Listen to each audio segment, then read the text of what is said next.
Hey there everyone, I'm Marco Couvet, the host of Expat Experts podcast, and this video is extracted out of a longer interview with Natalie Gushina, a Russian who lived in Ireland and now in Greece after falling in love with a Greek guy. She also discovered her passion for photography and now is her profession. I suppose you need to reinvent yourself also through years and through time, like to find, okay, I've done so much of this that my portfolio looks too much like that, or like, and then you need to find new things to do, or does it happen often that you are like burned by a topic? For example, I don't want to do this anymore. I want to try something absolutely different. I think photography is like anything in the life, it's like, it's a process. It's a never like, a destination. So you grow, you learn, you change yourself, and what you want to see in your photos changes, So yeah, like I think I find this quite at least once a year when I come to the point and it's like, I'm not happy with my photos. Something is missing. I'm not satisfied anymore. And then I either try to shoot for myself something creative in order to figure out what it is that I want to see, or I go to do some course with some other photographers, which I want to reach their level. So yes, I think if you are stuck in the same, phase where you were 3 years ago, 4 years ago, there is something wrong with you. Yeah. It cannot be static. Okay. No, makes a lot of sense. I think there is a few jobs where you can really be static and never improve, because if not, you are same stage all the rest, and maybe you're very good at a single thing. But if you are a creative mind and you try to push a little bit further than that, you will always try to improve some things. Exactly. I suppose. So how much right now it's of your job it's like getting clients? Because I suppose that when you create portfolio pictures, some of the clients that you might take pictures for clients might be useful for your portfolio. Some others are photos that will go to the client but will never be in your portfolio because maybe they are not what you are thinking inside of your portfolio. Yeah, not everyone allows you to post the photos, Of course, also that. How much of this percentage is right now doing photos for your portfolio versus doing client job? Look, the situation has changed quite a lot since I came to Athens. Athens is like a huge sea full of fish, especially nowadays. Photography is such a common hobby for many. And being in a big city, obviously, the amount of great photographers is quite big. And I'm new here, and photography is the business that actually, unfortunately, takes time to build, because, you have to build a new portfolio based on the location. You have to build a reputation. You have to stand out because, there are so many of us. And I think I'm still at the process. Am I at the point where I'm, happy? No. Okay. Maybe, lately, I am, even experienced a lot of maybe, more downs than ups. But, c'est la vie. It's life.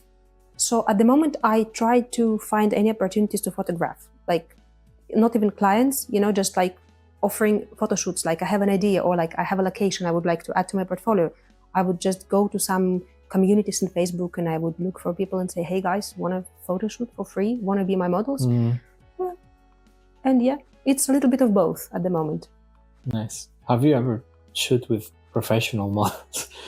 Because that kind of circles seems absolutely different from doing photo shooting with normal people, let's say like this, or street people. Yes, it's very true. But to tell the truth, it's been only once. It's been once that I contacted the agency and asked if I can, shoot with a model, which was obviously, a piece of cake, because what, differs a model from a normal person, they know the thing.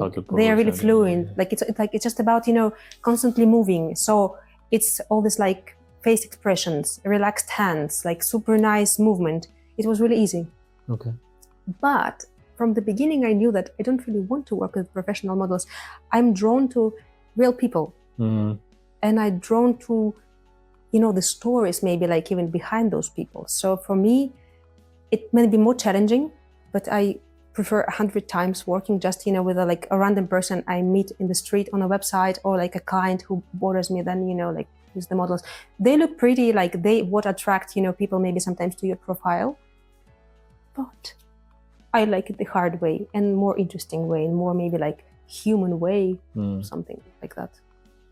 No, I think it makes a lot of sense. And at the end, if you need to have your vision, and if that vision passes through capturing normal lives, normal things of whoever is in there, that doesn't pass as normally through a model who is a professional. Exactly. In that, because they are faking. No, it's like photo shooting theater.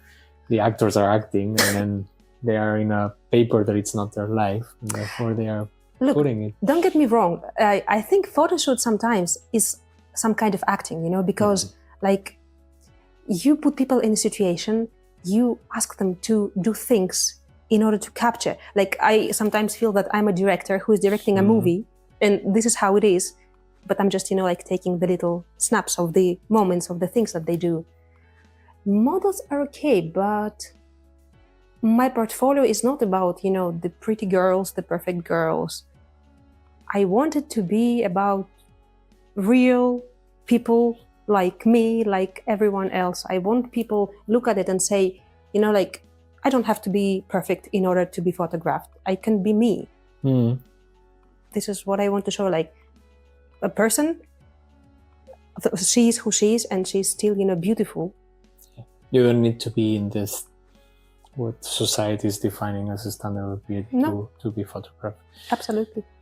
That's nice. I think it makes it more close to everyone and more democratic in that sense, I suppose also. When you talk about these parts of directing, for anyone who has never done a photo shooting, how does that work? Like you get a couple, for example, and you say, okay, I have this in mind, or they have something in mind, like a location or even a concept. Maybe they are like, we want a photo shooting that reflects whatever. You said before that you do mood boards, you do like, what are the steps to the photo shooting?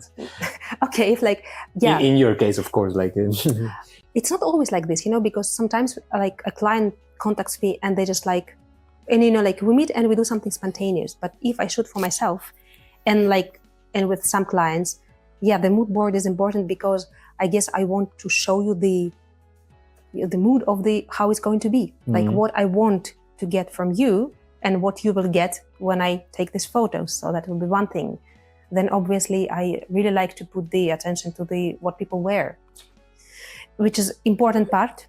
Or what they don't wear, like if you go the other way around. But how do you choose that? Like, do you go to their place, open the wardrobes and say this, this, and this? Or sometimes I really ask, like for me, I told you, like I'm a control freak in a way. So if we sometimes, chat, via Viber, and they send me photos, and it depends on the location, because for example, at the seaside, let's say, imagine like you're at the beach, white looks great. Like plain white, flowy dress looks great. Whether if you wear something really tight with like flower prints, which you cannot like properly move because it's so tight, like it reveals the things you don't want to show, it will look completely out of concept, You can do this, but the result will not be the same. So I always try to put in my mind the place, the occasion, the weather obviously as well. But in general, I'm a really simple person. Like I like comfortable. I'm not about glamour. I'm not about, like over makeup, super duper fancy clothes. I always say dress simple. You have to like yourself. Try to avoid the prints.